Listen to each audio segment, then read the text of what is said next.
stance on Kashmir is absolutely clear. It was our jugular vein. It is our jugular vein. We will not forget it.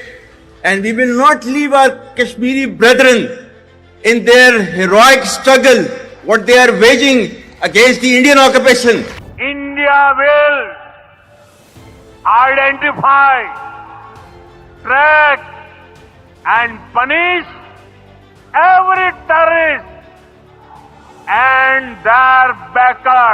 इस दरिया से हमारा पानी बहेगा या उनका खून बहेगा।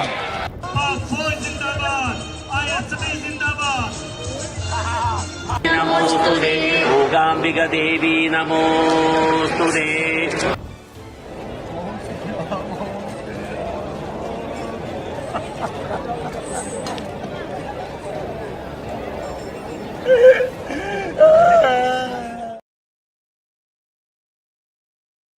Images of the Pahalgam terror attack continue to haunt Indians across regions, classes, political affiliations. India has vowed to stand as one, and that Pakistan is rattled is beginning to show.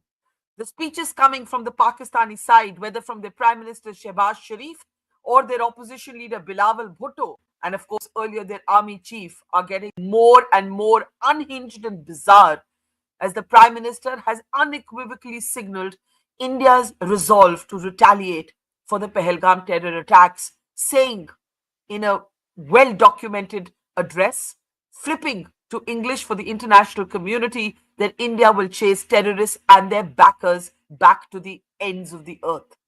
In the meantime, from the Pakistan High Commission in London came an open and coarse throat-slit gesture to Indian protesters who were protesting outside the High Commission.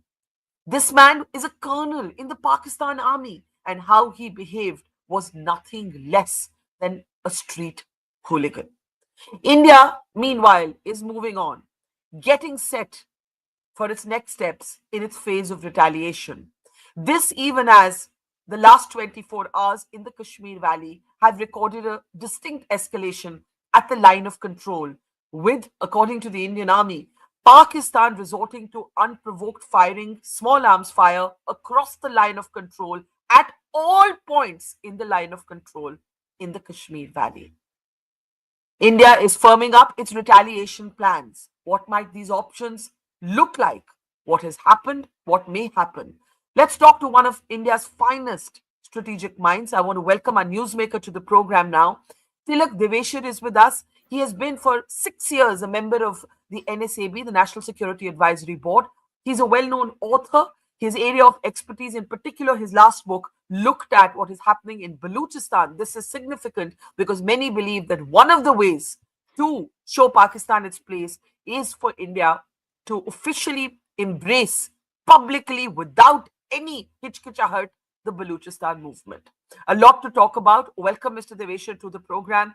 I want to start, for anybody who may not have seen it, to play a small clip of what unfolded in London at the Pakistan High Commission, where a serving colonel, a defense attaché of the Pakistan Assembly, behaved like an ordinary lout, like a street hooligan, holding a poster of Indian Air Force hero Abhinandan Vartaman, whom the Pakistanis had captured during an operation a few years ago, and making a shocking throat-slit gesture at Indian protesters who were protesting right outside the High Commission. Take a look at this.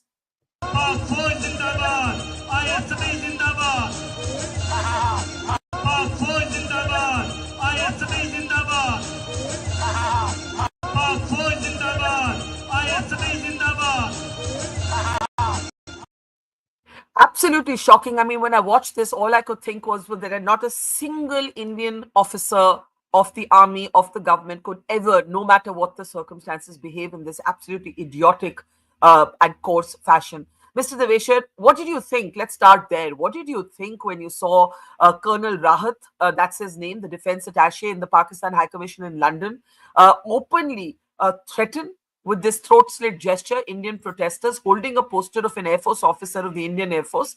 What did you think? Is this a sign of Pakistan getting rattled? What is going on? I mean, who behaves like this? First of all, Barkha, thank you. for having me on your show again. Actually, it's appalling. It's worse than shocking. It's absolutely appalling. Whatever his own personal views, he's an accredited diplomat in another country. He holds a diplomatic passport. And for him to indulge in gestures such as this, so now you know where the terrorism in Pakistan is coming from, where even serving officers of the army behave in a manner totally unbecoming of their status and threatening to slit people's throats. People are protesting peacefully. It's absolutely appalling, and I don't know. I think if Pakistan was a normal state, it would withdraw this officer. But since it is not a normal state, they'll probably get a shabashi. Well done. Yeah. Honestly, I mean, he behaved like a street thug. I have no words to describe this. You know, there was a time, General VP Malik was making this point. He said there was a time when the Pakistan army still had a soldiering culture. And right from Asim Munir's crazy, unhinged speech to what we've seen at the UK High Commission, it's the exact opposite of anything a soldier would ever do in any army in the world. So, all of them are getting encouragement from this Asim Munir's speech. That speech Sorry, go ahead, sir. again was so appalling that, an army chief, first of all, I don't think she had any business to be addressing the Pakistan Overseas Convention. That was probably left to the Prime Minister, Minister of Finance, Economic or Commerce Minister. I mean, he had no business to be there in the first place. And then he didn't talk economics, though he loves talking about economics. He talked about history, gave them a lesson in history, gave them a lesson in hatred for the Hindus and how the Hindus are so different from the Muslims. So this colonel is obviously taking a leaf from that and, giving to the Indian protesters. He thinks he can do that and get away with it and will get a shabashi from the chief himself. Yeah, absolutely. Now let's come to the devastation that we have all felt as Indians after what has happened in Pahalgam. The Prime Minister has signaled that what is going to happen now, उन्होंने हिंदी में बोला आप कल्पना भी नहीं कर सकते कि हम क्या करने जा रहे हैं. This is clearly an inflection point. Some have compared it to our own October 7th. But we have been at these inflection points before. 26/11 was one such inflection point. What do you believe is different about this moment? One is, of course, that tourists have been targeted. Second is they have been targeted for their religion. We now have testimony after testimony where people breaking down say that they were asked to recite the kalma, their names were asked to establish religious identity, and when it was shown that they were Hindu, they were killed, notwithstanding the bravery of local Kashmiris, one of whom, a Poniwala, paid with his life for trying to save the tourists. When you look at what has happened in Pahalgam and you join the dots to Asim Munir's very communal speech, a speech focused on so-called superiority of the Muslims of Pakistan, and he emphasized religion. Do you see a direct connection, the targeting of Hindus in Pahalgam and Asim Munir's communal speech? So, two things. One, I think what is different this time and what accounts for the Prime Minister's speech is that these tourists came from all over India. So coffins have gone back to Kerala, they've gone back to Maharashtra, they've gone back to Bangalore, to Bengal, to Gujarat. So the entire country is outraged. It's not limited to one or two states. The tourists came from all over the country, expressing almost like unity for Kashmir, they all came to Kashmir to enjoy the beauty of Kashmir. And now, what have they received in return? Coffins, dead bodies. It's like what happened in Pulwama. The CRPF is one organization which people are from all over the country. So coffins again went back, and that accounted for the outrage. So I think the Prime Minister's speech is a reaction and his warning that the unimaginable consequences will follow. I think even in Pulwama, he didn't use these words. I think he said, "Aapne badi galti kar di." But this time, when he says unimaginable consequences, I mean, if I were a Pakistani, I'd be extremely worried because Mr. Modi doesn't say things lightly. He doesn't bluff. He means what he says. So the consequences are going to be unimaginable as far as for Pakistan. Now, the second point you mentioned about the communal nature of absolutely, the speech was totally communal. He says not only that our forefathers had determined that we cannot stay together with Hindus, he talks about the two nation theory. He then wants the people to tell us this story of Pakistan to their children, the second generation, third generation, fourth and fifth generations, so that they don't forget. He wants to institutionalize this, lest people have forgotten how Pakistan was created. So totally communal, and the intention was clear, you know. And I think I feel sorry for also the Hindus who are in Pakistan because he painted a target on their backs. It's open season for them. And what happened a few days later, a week later in Pahalgam, totally came from that speech. Yeah, absolutely. It's impossible to not join dots to that speech. Now, I want to look. I want to look ahead. We've looked back at Asim Munir's speech. Let's look ahead. You've made it quite clear that the Prime Minister doesn't use his words lightly. If he warned of unimaginable consequences, that's what's coming. There will be an array of options. It will be a 360-degree response from the diplomatic to overt to possibly covert.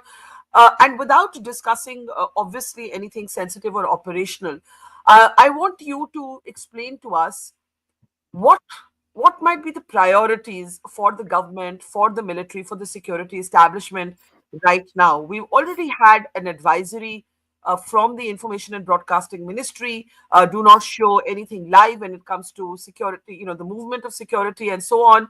And it indicates that, India is getting ready. India is preparing. In the Kashmir Valley, the images you see are of homes of well-known, well-established terrorists of the so-called resistance front, which is nothing but a proxy for the Lashkar, being demolished.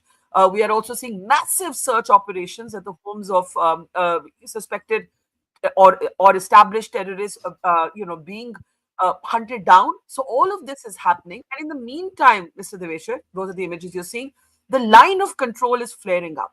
In the last 24 hours, Pakistan has, according to Indian Army, resorted to unprovoked firing, including light machine gun firing at all points. All points. So it's a throughout Kashmir Valley phenomena. Let's start there. Is the ceasefire effectively over? What is actually happening at the line of control? You see, there's nothing specific has been talked about the ceasefire, which was re-established a few years ago, except for Pakistan's statement that they are going to hold in abeyance all bilateral agreements, including the Shimla agreement. So there is nothing has been said from either side on the ceasefire. But as you mentioned, the ceasefire has broken down on the ground. If Pakistan has resorted to unprovoked firing, obviously they don't think it holds or is sacrosanct anymore. Yeah, I would put it that the reaction of what India is going to be doing, you can put under two broad heads, non-kinetic and kinetic. The non-kinetic ones, I think, were the first tranche was within 24 hours when we decided to hold the Indus Water Treaty in abeyance and the other diplomatic maneuver. Have some water, sir. Have some water. Have some water. Yeah. So that was the non-kinetic. Now, as far as kinetic is concerned, you see, this has to be thought out very carefully. It cannot be a knee-jerk. The people in India, because the anger is so much, expect immediate results. They want to see violence inflicted. Yeah. That's the kind of feeling all over the country. Yeah. But the government has to be far more cautious, has to plan it very meticulously. So I think I would advise patience. I would advise let the government, let the security forces, the military, do their planning, do their thinking, and then come out with a response and just trust the government to do the right thing. And despite all of us, being in pain and anguish and hurting, I think let the government take its time and come out with a well thought out response. That's something that Pakistan will never forget. Now, what this will also call on for possibly is something that isn't just a one-off episode. You see, after Uri, we had the surgical strikes. After Pulwama, we had Balakot. After Pahalgam, there will be potentially something more consistent, more regular, less episodic, and it could also see Pakistan resorting to retaliation, and therefore the escalatory ladder will have to be managed. You could be looking at a limited war scenario. You could be looking at fronts that open up at other borders. I mean, you could be looking at anything that, I'm sure is being war gamed. But when you say, look, let's not be in a hurry, let's not be knee jerk, what are the factors that India will have to think about before it unveils kinetic action? You see, I think the groundwork has already been done. I think I was reading in the papers that a large number of ambassadors have been briefed by the MEA.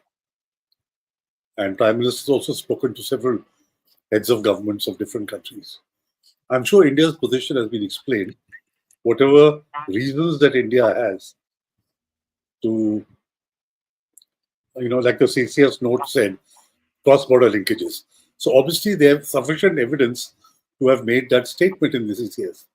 So this must be shared now with close friends and with the diplomatic community, and therefore justify whatever action they're going to take. Yes, there will be a Pakistani reaction, but that will be factored in whatever is going to be done. And all of us want kinetic responses, but I think even the non-kinetic responses can be very effective for the long term.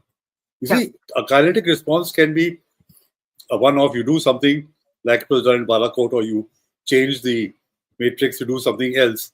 But that will not prevent Pakistan from resorting to this another Uri or another Pulwama or another Pahalgam 2 or 3 years down the road. I think what the Prime Minister was really implying was that let's do something, or we will do something which will ensure that Pakistan is just not in a position to do this kind of a thing ever again. Absolutely. So that can be, again, I think even non-kinetic there can be a very effective tool. So I think best to leave it to the government without speculating, because we don't know, what is the level of intelligence and information that the government has, and what are the weak spots in Pakistan itself. Yeah. Now, you spoke about, the outreach with heads of state. These are, of course, the images of the 2 local terrorists. There have been 4 terrorists identified, 2 Pakistani, 2 local terrorists, Asif Sheikh and Adil Thokar. Their homes have been razed to the ground along with several other terrorists, as massive search operations are launched across the Kashmir Valley. But as we talk about geopolitics, Mr. Devasher, we need to look at how this might play out. What will the United States do? What will China do? There is Pakistan's own insurgency in Baluchistan, the separatist, very powerful separatist movement in Baluchistan, one of your core areas of expertise. Trump made a slightly general statement. Maybe he won't say more in public. But there is a sense that the Trump administration will be much more supportive in not restraining India in the way that the Biden administration may have. I'm just going to play out a small clip of Donald Trump and come right back. Take a look. I'm very close to India and I'm very close to Pakistan, as you know. And they've had that fight for 1,000 years in Kashmir. Kashmir's been going on for 1,000 years, probably longer than that. And it's a bad one yesterday, though. It was a bad one. Over 30 people. Are you concerned that there's now tensions on the border between them? Are you concerned? How are you concerned about that? Well, there have been tensions on that border for 1,500 years. So, the same as it's been. But they'll get it figured out one way or the other. I know both leaders. There's great tension between Pakistan and India, but there always has been. So you've done the one. those comments? I mean, do we attach not too much importance to them and be more confident in the belief that this is not Bill Clinton and Chitti Singh Pura? This is not Bill Clinton saying, oh, Kashmir is the nuclear flashpoint. It is one of the most dangerous areas in the world. Or this is not even Kargil, where the Americans, had a kind of back channel role. What do you see as the role of the United States of America as escalation, as India prepares for escalation and retaliation? I think it will be a supportive role because the outrage has occurred on Indian territory. Yeah. In the manner in which the outrage has happened, and the outrage within the country, which I'm sure the US Embassy would also have picked up here in Delhi and conveyed back. Yeah. And I think the statement that came from Tulsi Gabbard Yes. was again a very encouraging one. And people will realize that, it's India that has been on the receiving end, and India will be fully within its rights to be able to hit back.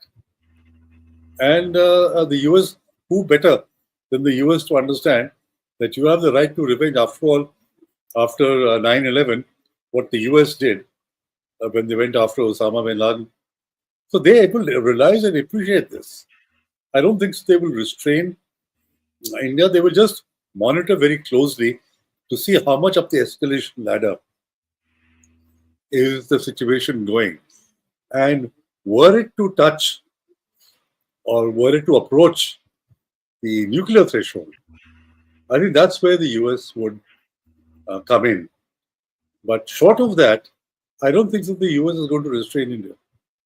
Yeah. There was also this interesting moment when, you had an official US committee panel correct the New York Times when the New York Times referred to the terrorists as gunmen, and they actually reposted that and said, call them terrorists. I found that quite important. Yeah. There's outrage all over the world. The manner in which the people were killed, the tourists were killed. See, they weren't asked, are you a tourist or are you a local? Yeah. They were asked, are you a Muslim? Recite the kalma. And some people were even asked to take their trousers off. I mean, what level of depravity is, what level can you stoop to? And this is something which the world is as outraged, I think, or as much outraged as what Indians have been outraged. So therefore, I don't think that there will be any restraints on India.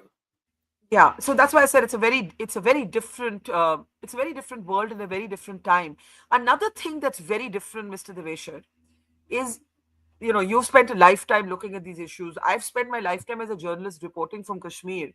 I don't think I remember another time when all of Kashmir was out on the streets, right? All of Kashmir is out on the streets protesting against a Pakistan act of terrorism. And in fact, one of the things we always used to say is, आप लोग हर चीज के लिए सड़क पे निकलते हैं, आप इनके खिलाफ क्यों नहीं निकलते? And this time we have seen, just massive street protests. And I'm going to play out for you a small clip of a Kashmiri man who's part of these protests who breaks down. He's actually in tears during these protests, appealing to the rest of India to stand with them. Take a look at this clip. बहनों का यहाँ पे कत्लेआम किया, Kinder ने किया, हमें नहीं पता। हम उसी दुख में शामिल हैं। क्या अपील करेंगे आप? हम यही अपील करते हैं, पहले जो इंसानियत का यहाँ पे कत्ल हुआ है, हम उसके खिलाफ हैं, हम इन दरिंदों के खिलाफ हैं। यहाँ पे इनोसेंट किलिंग हुई है, हम न ये देखना चाहते हैं कभी, न ये सुनना चाहते हैं। हम वक्त की गवर्नमेंट से गुजारिश करते हैं, इन दरिंदों को पकड़े और कड़ी से कड़ी सजा मिले। हमारा पहले इंसानियत का कत्ल हुआ, हमारा शरीयत, हमारा कुरान बोलता है एक इंसान का कत्ल करना तमाम इंसानियत का कत्ल हो जाता है। इसलिए हम इसके खिलाफ हैं। हमारी यही गुजारिश रहेगी, पहले इंसानियत का कत्ल हुआ, दूसरा जो हमारा रोजी रोटी वो हिट हुआ है, जो हमारा परिवार चलता था, जिससे हम कमाते थे, हमारा परिवार चलता था, वो अब खत्म हुआ। हमारा जो रोजगार वो मुतासिर हुआ। हम सब जो लोग हैं, घोड़े वाले तबके से वाबस्ता है, होटल वालों से वाबस्ता है, एटीवी वालों से वाबस्ता है, गाड़ी वालों से वाबस्ता है, जो भी हैं वो सब टूरिज्म के ऊपर डिपेंड करता है। चाहे होटल वाला है, चाहे घोड़े वाला है, चाहे गाड़ी वाला है। आप देखिए जो यहाँ पहलगाम में अभी शटडाउन है, ये वहाँ का मातम नहीं है, ये हमारे पूरे फैमिली में, पूरे घरों में मातम छाया हुआ है। हम तबाह हुए हैं, हमारा फ्यूचर तबाह हुआ है, हम कुछ किसी के लायक नहीं रहे हैं। हमने एक कोशिश की थी मगर वो कोशिश एक तरह की नाकाम। बंद करो, बंद करो। So one of them is crying and the other of them is saying, "Ye darinde, in darindo ko saza do," right? And yes, livelihood, but also this great sense that these were our guests. These were our guests. And of course, we have seen whether it's the viral image of Sajad Bhatt, a shawl wala, who went running down the mountain carrying an injured tourist. Can we please play that clip on his back? Whether it is Adil Hussain, the pony wala who was sprayed with bullets for trying to save the tourists, or now this man crying on the streets of Srinagar, saying, "Punish these terrorists." What do you make of this as an inflection point? The two things have hit the Kashmiris. One, the peace that they had got used to for the last 4 or 5 years has been rudely shattered. And guests, people whom they were also, part of their livelihood. Yeah. When tourists come, that's part of their livelihood. And the tourist season was just going to begin. The Amarnath Yatra around the corner, where they, which substantially helps their economy and individual. But so they've been hit on both counts. The peace has been shattered, their livelihood has been shattered. And Kashmir, if it is not pulled back, then again people feel that it will go down the route what it was earlier. So for the Kashmiris, this has been a double whammy. And I think for them, their anger is justified. And I think what they are trying to show through this clip, and I'm sure similar sentiment with other Kashmiris too. It's almost like a cry that, please help us. Yeah. For the government, that please help us. We are not like that. Yeah. And again, the blame again is on Pakistan. But these are the ones who come and who have ruined ruined the peace, who have ruined the Quran, who, whatever he said. So, for them, it's one can really feel sorry for them. Even this shawl wala who we're seeing on our screen, one of the very sad things he said in a later interview to us, he said, "Hame chhodna mat." They have this fear that they are going to be judged and they are going to be abandoned at this point. And that's perhaps why that Kashmiri man was crying. And my question to you is, at this point, obviously Pakistan wants to drive a wedge. That's the standard terrorist playbook.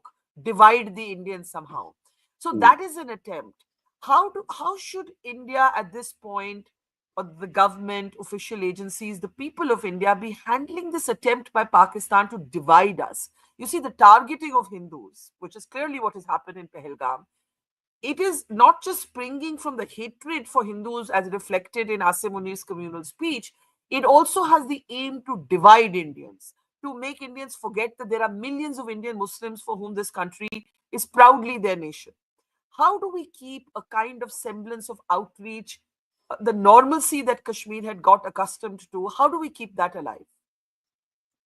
It's not going to be easy, Barkha. Yeah. It's going to be difficult. I think it'll again have to be a whole of country approach, starting with the state government, starting with by the center, and by people who will continue to reassure tourists to come back. I think a lot will depend on the Amarnath Yatra. That does this route be used? Will the Pahalgam route be used? Will people come? Will the government allow the Amarnath Yatra?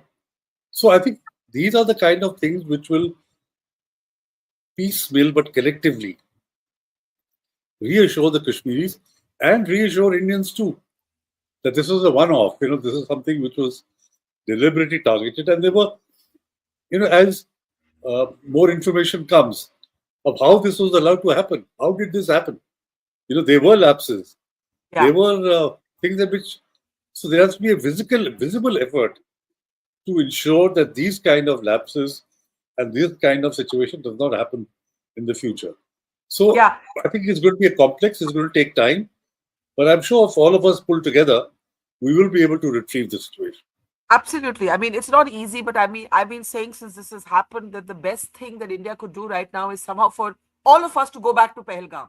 You know, you need to make almost that visible statement that "Ha, kar lo jo Yeah. karna hai, we are here," Yeah. and signal that. But of course, right now, so many families are dealing with the devastation of what's happened that I know it's easier said than done. I want to talk a little bit about the Indus Water Treaty in the end. We've seen this absolutely hysterical rant from Bilawal Bhutto, as India vows that this is going to be a long-term response, so long as Pakistan continues to promote terrorism as policy. Bilawal Bhutto has made a kind of near crazy speech, and I'm going to play a clip to ask you how you think this is going to play out, the battle over the Indus Water Treaty. Take a look at this. Bharat को कहना चाहूंगा कि सिंधु हमारा है और सिंधु हमारा रहेगा। या इस दरिया से हमारा पानी बहेगा या उनका खून बहेगा। ऐसे नहीं हो सकता, ऐसे नहीं हो सकता कि एक दिन तू उठ जाए और ये फैसला करे कि आप इंडस वाटर ट्रीटी को नहीं मानते हैं। Clearly rattled, Absolutely. saber-rattling in response. Yeah. What did you make of it? And also, look, he should have made this speech 3 months ago to Punjab. Yeah. You know, when Punjab Army Chief and Mariam Nawaz decided the Green Pakistan initiative to take out 6 canals from the Indus River, which will turn Sindh into a desert. Why was he quiet then?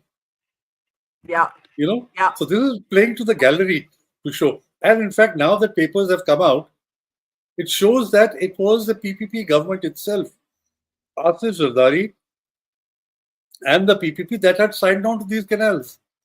They agreed to these canals.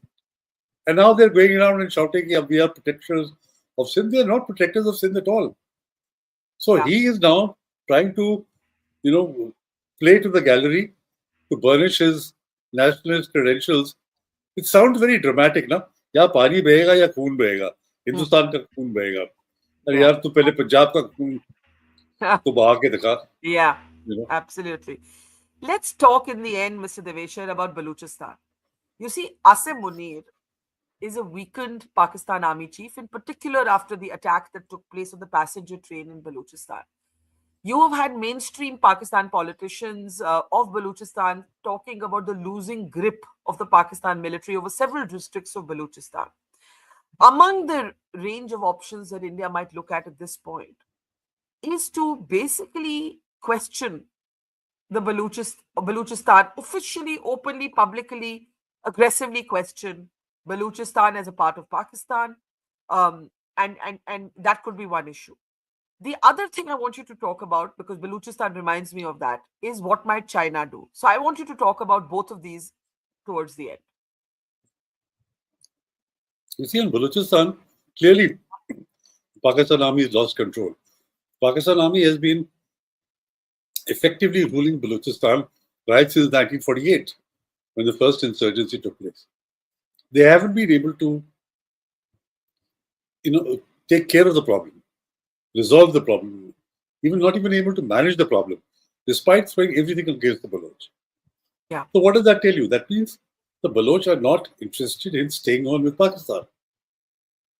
Now, today they're in a position, they have become certainly stronger. Of the last 4 or 5 years, they have certainly become stronger in terms of the armed groups. They are able to now take on the Pakistan Army, small arm for small arms, especially after they've got the weapons left behind by the US in Afghanistan. They've also got sniper rifles, they've got night vision glass scopes, thermal imaging. So they become very, very effective. And that is something that the Pakistan Army is scared. That if this continues in this manner, despite what they have done, and their tactics are making the situation worse. Now, picking up young men and then the tortured bodies are received by the families. Sometimes the bodies are not even received. This has galvanized the civil society. Earlier, it was only the armed groups in Baluchistan, but now the civil society movement has become very strong.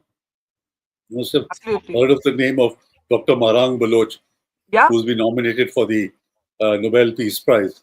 Yeah. So the situation is now, to a large extent, out of control of the Pakistan army.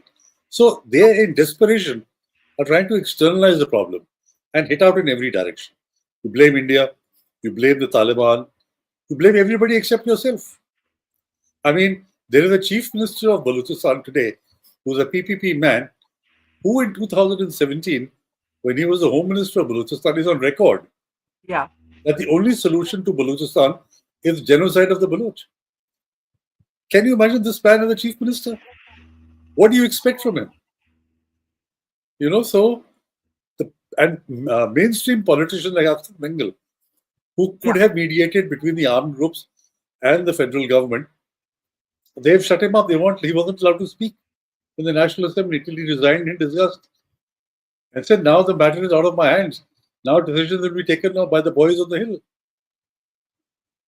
So the army, you know, whether it was Ayub Khan, whether it was Musharraf, and now whether it's Asim Munir, you know, they have got this macho attitude that, you know, we can tackle these bloody terrorists, and then nothing more than that. The current Home Minister of Pakistan, said, "Ye to ek SHO ki maar hai." That means one SHO can take care of the insurgency. If he can, then why haven't you done it? You know, you're not able. Yeah. So I think the situation is extremely serious, and we'll hear much more about it in the future. Absolutely. China has in the past blocked Indian resolutions against the Jamaat-ud-Dawa, the political front for the Lashkar-e-Taiba at the UN. But China, as General Ved Malik reminded me, did not take an obstructionist position during the Kargil war. How might do you think China react in this scenario? See, China has been pressing Pakistan to crack down on the Baloch very strongly. And that's one of the reasons why Pakistan has been trying to do it. Yeah.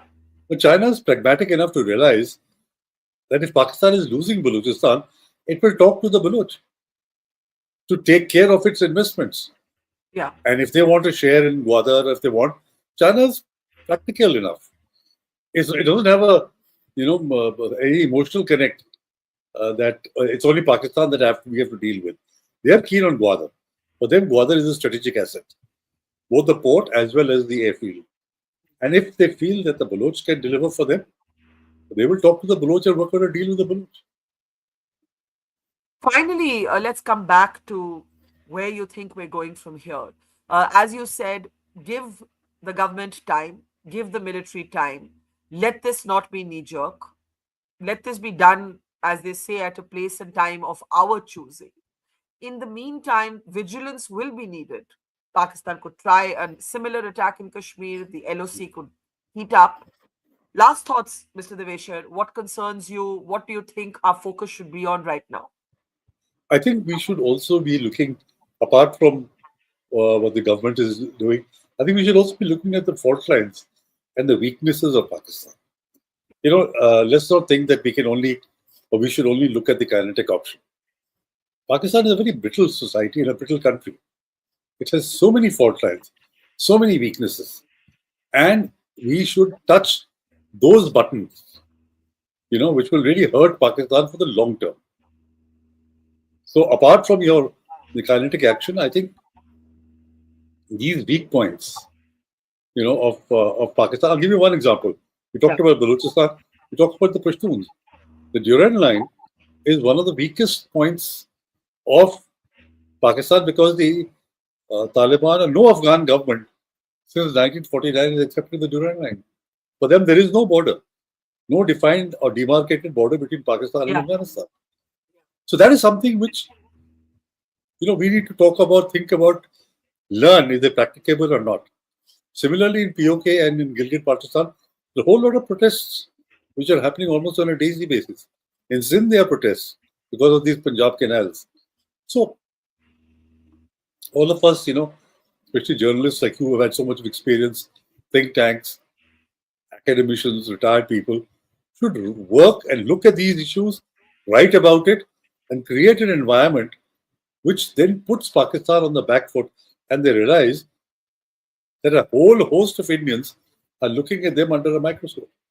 Absolutely. It is an inflection point. No matter which way you look at it, I think one thing is clear, that nothing is going to be the same after this moment, and nor should it be. Thank you so much, Mr. Devasher. Always learn so much from you. Thank you, and hope to have you back with us soon as this story develops over the next few weeks and months, because those are the timelines we're looking at. Thank you so much. Take care, sir, and see you soon. Yeah. Thank you very much, Barkha. Always nice talking to you. Thank you very much. Thank you, sir. Okay. It's great to see you here. Thank you for watching our work. If you haven't subscribed yet, don't forget to click the bell icon and subscribe to Mojo Story and support independent, robust journalism.